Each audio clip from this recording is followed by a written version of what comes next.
La micronutrition est-elle si importante que ça aujourd'hui pour obtenir des résultats en perte de poids? C'est vrai que si tu me suis depuis quelques temps sur ma chaîne YouTube, on a plutôt tendance, tout du moins j'ai plutôt tendance, à aborder le sujet de la perte de poids de façon purement énergétique, purement calorique et donc purement macronutritionnelle, donc protéines, lipides et glucides. Aujourd'hui, dans cette vidéo, ce que je souhaite, c'est vraiment d'aller approfondir un peu le sujet, d'aller un peu plus loin et d'aborder la notion de micronutrition, donc c'est-à-dire les micronutriments, vitamines, minéraux et antioxydants. Donc c'est un point très important aujourd'hui dans la perte de poids et on va le voir, beaucoup de personnes peuvent avoir une perte de poids bloquée, évidemment liée à un déficit énergétique inexistant, mais ce déficit énergétique inexistant peut être causé par une carence en certains micronutriments, vitamines ou minéraux. Et c'est ce qu'on va voir aujourd'hui dans cette vidéo. Si tu ne me connais pas, je m'appelle Théo, j'accompagne aujourd'hui plus d'une centaine de personnes à perdre du poids, à retrouver leur poids de forme, que ce soit sur internet, en ligne ou bien en cabinet, en physique, donc à Nancy, dans le nord-est de la France, depuis maintenant plus de 2 ans. Si tu souhaites que je t'accompagne personnellement dans l'obtention de tes résultats et qu'on y aille ensemble, qu'on assure tes résultats à 100%, tous les liens pour les coachings privés et les programmes sont en description. Je t'invite à aller faire un petit tour, tu trouveras ton bonheur, j'en suis convaincu. Allez, l'instant pub est terminé. La micronutrition est-elle importante pour perdre du poids? Alors déjà, juste avant de commencer, je tenais à te rappeler quelle est la différence entre macronutriments et micronutriments. Les macronutriments sont simplement les protéines, les lipides et les glucides.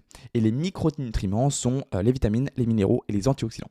Pourquoi est-ce qu'on appelle macronutriments et micronutriments? Tout simplement parce que les vitamines, les minéraux, les antioxydants sont des micronutriments au niveau moléculaire. Ce sont des petites molécules comparées aux protéines, aux lipides et aux glucides. La différence est que les macronutriments, eux, apportent de l'énergie, apportent des calories. Pour rappel, 1 gramme de protéines égale 4 calories, pareil pour les glucides, et 1 gramme de lipides t'apporte à peu près 9 calories. Concernant les micronutriments, ils sont 0 calories. C'est-à-dire que en apportant des vitamines, je dis n'importe quoi, par exemple de la vitamine A ou de la vitamine E, tu vas apporter 0 calories. Pareil pour les minéraux, pareil pour les antioxydants. Donc on est ici sur les macronutriments sur un aspect purement énergétique et sur les micronutriments un aspect purement santé, purement vitalité. Et elle est là toute la différence. Et on va voir que chaque micronutriment a un rôle précis et je suis vraiment gentil, en fait un micronutriment peut avoir des centaines de rôles précis au sein de ton organisme. Donc chaque micronutriment est important, a un rôle à jouer aujourd'hui dans ton processus de perte de poids, dans la régulation de ton métabolisme, et on va le voir, l'impact des micronutriments est essentiel dans justement la régulation de ton métabolisme.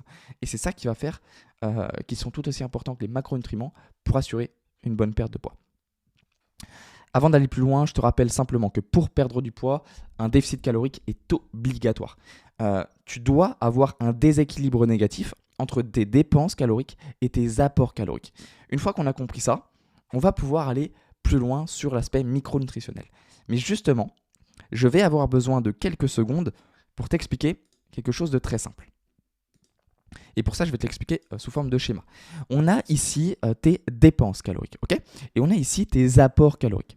Pour perdre du poids, il faut que tes apports caloriques soient inférieurs à tes dépenses caloriques. Ou bien à l'inverse, il faut que tes dépenses caloriques soient supérieures à ton alimentation.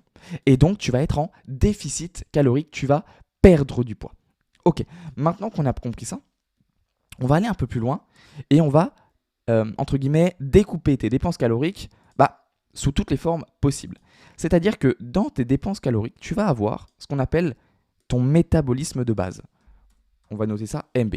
Ton métabolisme de base, lui, c'est toutes tes dépenses énergétiques liées à ton fonctionnement vital de tes organes vitaux. Donc c'est le fonctionnement de base en fait de tous tes organes vitaux pour faire fonctionner tes reins, ton cœur, tes poumons, ta respiration, etc., etc. Pour faire circuler ton sang. Forcément, ton organisme dépense des calories, il dépense de l'énergie. Donc, il va avoir un certain nombre de calories dépensées naturellement au repos, ce qu'on appelle le métabolisme de base. Ensuite, tu vas avoir ce qu'on appelle le NEAT. Le NEAT, c'est quoi? Donc, en anglais, c'est le Non-Exercise Activity Thermogenesis. J'ai toujours un très très bon accent anglais. Le NEAT, c'est simplement toutes les dépenses énergétiques spontanées, donc non liées au mouvement d'activité sportive. Donc ça va être par exemple, justement là je bouge mes mains, je bouge mes bras, je bouge ma mâchoire. Tous ces mouvements donc spontanés sont des mouvements qui demandent de l'énergie, de la contraction musculaire et donc qui dépensent des calories.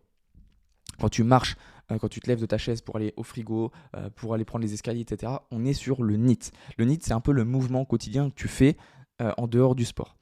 Et en plus, on va avoir donc forcément l'activité sportive. Donc le sport en plus. Donc toi, sur quoi tu vas pouvoir jouer pour augmenter tes dépenses caloriques et perdre du poids? Tu vas pouvoir jouer sur le métabolisme de base ou pas? On va voir que oui, d'une certaine façon. Mais tu vas surtout pouvoir jouer sur le NEAT, marcher beaucoup plus au cours de ta journée, aller chercher les 10 000 pas par jour, prendre les escaliers plutôt que l'ascenseur, garer ta voiture un peu plus loin quand tu vas au travail, etc., etc. Et forcément sur le sport, faire un peu plus de sport. Et quand tu augmentes ça et ça, bah forcément, au total, tes dépenses caloriques augmentent de façon considérable. Et donc, tu vas perdre du poids puisque tu crées un déficit énergétique en dépensant plus de calories que ce que tu en apportes. Maintenant, la problématique qui peut se passer, et on vient justement à l'aspect micronutritionnel, c'est que tu peux avoir un métabolisme de base qui fonctionne un petit peu au ralenti. Ce que j'appelle au ralenti, c'est que au lieu de fonctionner normalement, il va par exemple fonctionner 10%, il va être diminué par exemple de 10%, de 15%. Pourquoi pas tendre jusqu'à les 20% de diminution en fonction de certaines carences micronutritionnelles, puisque certaines hormones liées à ton métabolisme, comme par exemple la thyroïde, a besoin de certains micronutriments, de certains minéraux pour fonctionner de façon optimale. Et si ces minéraux sont amenés à être manquants ou à être en déficit ou en carence, ta thyroïde ne fonctionne pas normalement, pas de façon optimale, ton métabolisme diminue. Et donc tu dépenses moins d'énergie pour la même quantité de sport et de NEAT. Donc l'objectif, ça va être d'assurer au minimum un bon fonctionnement de ton métabolisme de base. Et pour ça, on va venir juste ici. Donc retiens toujours que un organisme en état de santé optimal maintient l'ensemble de ses fonctions physiologiques à leur plein potentiel. Ça, c'est vraiment la phrase que tu dois retenir de cette vidéo. Tu dois retenir ça par cœur. Vraiment par cœur. Donc, je vais essayer de faire un petit cœur. Il n'est pas très beau, mais au moins voilà. Il faut vraiment que tu retiennes ça par cœur. Ça signifie quoi? Ça signifie que, comme je viens de te l'expliquer précédemment, plus ton organisme aura des fonctions physiologiques optimales et plus son fonctionnement, donc les dépenses énergétiques liées au métabolisme de base seront plus importantes, plus ta masse musculaire sera importante. Et on le sait, la corrélation entre masse musculaire et dépenses énergétiques au repos, les deux sont corrélés. Donc plus tu as de masse musculaire, plus tu dépenses de l'énergie au repos, plus tu auras envie de faire du sport, plus tu auras de l'énergie, plus tu seras motivé. Et forcément, plus tu es en vitalité, plus tu es en santé optimale, plus tu auras de capacité à faire du mouvement, à bouger, à dépenser de l'énergie et non pas à être sédentaire et à te reposer sur le canapé comme une larve. Donc ce qu'on veut, c'est vraiment assurer tes dépenses énergétiques, assurer une pleine vitalité pour que tu puisses aller bouger en pleine forme sans que ce soit difficile, tout en facilité. Et plus le mouvement sera facile, plus tu auras tendance à le tenir sur le temps et à être régulier ou régulière. Donc ce qu'on veut, c'est vraiment ça.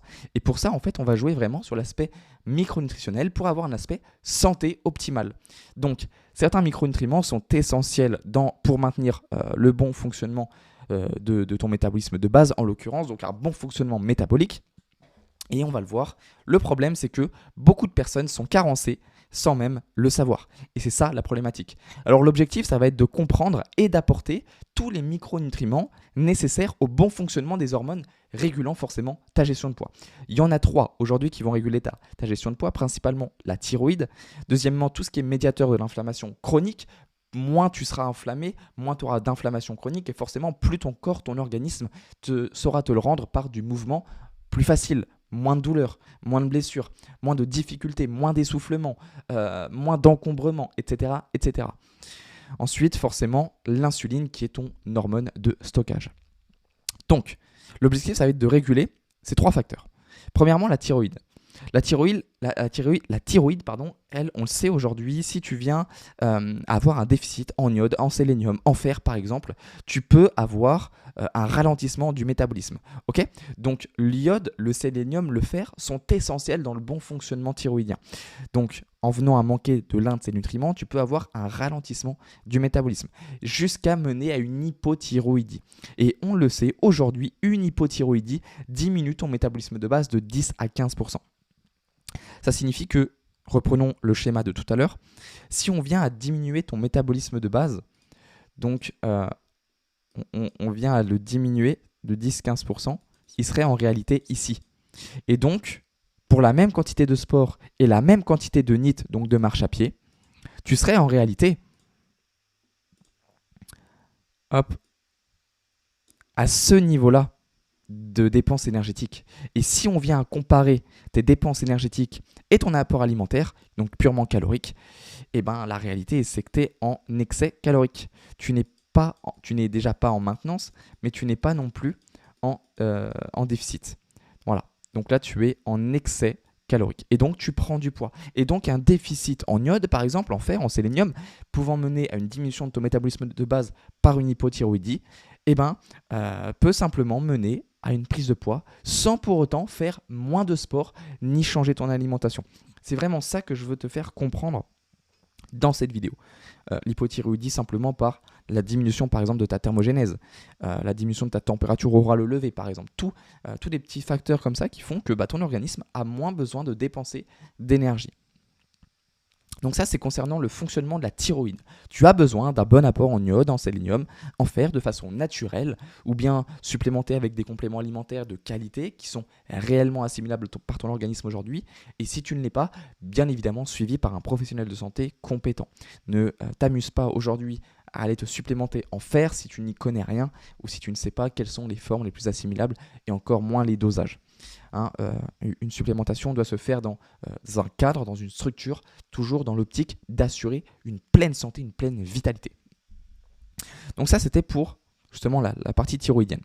On a également tous les médiateurs de l'inflammation chronique. On pense par exemple au magnésium, essentiel dans plus de 300 réactions enzymatiques au sein de ton organisme, et qui la majorité, donc pour la majorité de toutes ces réactions enzymatiques, sont liées à la gestion de poids et au métabolisme. Donc on va forcément penser qu'un déficit en magnésium peut mener à une prise de poids, peut mener à une diminution des capacités à gérer du stress. Et tout ça peut mener à des craquages émotionnels sur la nourriture, pouvant augmenter par exemple l'apport calorique et donc favorisant la prise de poids ou bloquant la perte de poids. Donc tous ces micronutriments ont un tas d'objectifs, ont un tas d'intérêts, ont un tas de rôles au sein de ton organisme qui, de façon indirecte, en fait, aident à la perte de poids. C'est ça vraiment que je veux te faire comprendre. Ces micronutriments ont un effet indirect, sont extrêmement importants, mais de façon indirecte. On pense par exemple aux oméga 3, à la vitamine C, à la vitamine D, au zinc, à la glutamine. Tous ces micronutriments qui sont essentiels pour un effet anti-inflammatoire, pour booster tes capacités immunitaires, pour augmenter tes capacités de réflexion, de mémoire, de vue, simplement augmenter ta récupération après l'effort par exemple. Et tous ces effets positifs mènent à une chose, une pleine vitalité. Et c'est vraiment ce qu'on cherche pour assurer tes résultats en perte de poids, pour assurer le bon fonctionnement de ton métabolisme, de tes régulations, tes gestions de poids, etc., etc. On voit également au niveau de l'insuline. L'insuline, c'est simplement ton hormone de stockage. L'hormone de stockage de quoi ? Forcément de tous tes nutriments, tes aliments, etc., etc. L'insuline, c'est un petit peu la clé qui va ouvrir les portes pour rentrer tous les nutriments, les micronutriments et les macronutriments à l'intérieur de tes cellules. Donc forcément, il y a le gras. Et donc, le magnésium, lui, la vitamine D aussi, vont favoriser la sensibilité à l'insuline, tandis que, par exemple, une carence en chrome va favoriser la résistance à l'insuline. Donc, nous, ce qu'on souhaite, c'est absolument avoir une sensibilité à l'insuline pour ne pas que le glucose en excès stagne dans ton sang, pour ne pas être en hyperglycémie et donc ne pas tendre vers une résistance à l'insuline derrière, puisque ton pancréas, lui, commencerait à se fatiguer, à devoir sécréter de plus en plus d'insuline pour faire entrer l'excès de glucose dans le sang, présent dans le sang, donc dans tes cellules, pouvant mener à une résistance à l'insuline, autrement dit un diabète de type 2. Si tu veux en savoir plus sur le diabète de type 2, sur la résistance à l'insuline, sur l'insuline, l'hormone en elle-même, je t'invite à visionner ma vidéo sur le guide ultime pour sortir du diabète de type 2 uniquement via l'alimentation et l'activité physique. Je te mettrai la vidéo en description, sinon tu l'as sur ma chaîne YouTube, tu peux aller faire un petit tour. Donc voilà, c'était surtout pour te montrer, t'expliquer comment l'impact, l'importance des micronutriments, donc les vitamines, les minéraux, les antioxydants, était crucial dans la gestion de ton métabolisme, dans la gestion de ta pesée, dans la gestion de ton évolution, ta régulation de poids, etc. etc. Aujourd'hui, si tu es carencé, tu vas avoir plus de mal. Une perte de poids, c'est pas impossible, même si on est carencé évidemment, mais tu peux avoir un peu plus de mal. Et gardons toujours en tête que l'optique principale d'une bonne alimentation, d'une perte de poids, c'est de retrouver une pleine santé, une pleine vitalité. et un réel amour-propre, une pleine santé, voilà, des capacités de santé très élevées qui vont te permettre d'aller vivre, d'être heureux, qui vont te permettre de faire des belles activités, de vivre pleinement le moment présent. Et c'est ça qu'on recherche au final, et c'est ça que tu recherches. C'est d'être en paix avec toi-même, par une pleine santé, par une stabilité intérieure, et non pas des variations émotionnelles dans tous les sens qui vont t'amener à une seule chose, pourquoi pas même de la déprime, mais simplement une prise de poids. Donc, retiens bien une seule chose, c'est qu'un organisme en état de santé optimale maintient l'ensemble des fonctions physiologiques à leur plein potentiel. Ça, c'est vraiment ce que je veux que tu retiennes de cette vidéo, et c'est pour ça qu'on vient à se supplémenter, à avoir un apport micronutritionnel très important via des aliments de qualité, via des aliments bio, via des aliments naturels qui viennent à côté de chez toi, qui ont été élevés dans des bonnes conditions, qui ont été cultivés dans des bonnes conditions, élevés plutôt pour les produits animaux par exemple, qui ont été nourris aussi pour les animaux par exemple, avec de bons aliments, forcément que toi tu vas ingérer derrière. Donc tout ça en prenant en compte tout ça, tu vas avoir une meilleure régulation au niveau de toutes tes hormones qui régulent ta gestion de poids. La thyroïde, les médiateurs de l'inflammation chronique et l'insuline. Et donc tu vas favoriser la perte de poids par une bonne santé. On arrive à la fin de cette vidéo. Si tu veux aller plus loin, je t'invite à aller visionner le guide ultime pour maigrir vite et efficacement, présent sur ma chaîne YouTube. Pendant 43 minutes, voilà, je prends le temps de t'expliquer toutes les étapes à mettre en place pour perdre du poids de façon concrète. On va beaucoup plus dans le détail que cette vidéo sur les actions à mettre en place toi aujourd'hui dans ton quotidien pour aller chercher les résultats en perte de poids. Et si tu souhaites, je te rappelle, tu as toutes mes offres de coaching, les programmes express dès seulement 10 € en description et mon accompagnement privé si tu souhaites que je t'accompagne personnellement dans tes résultats et dans l'obtention de tes résultats en perte de poids.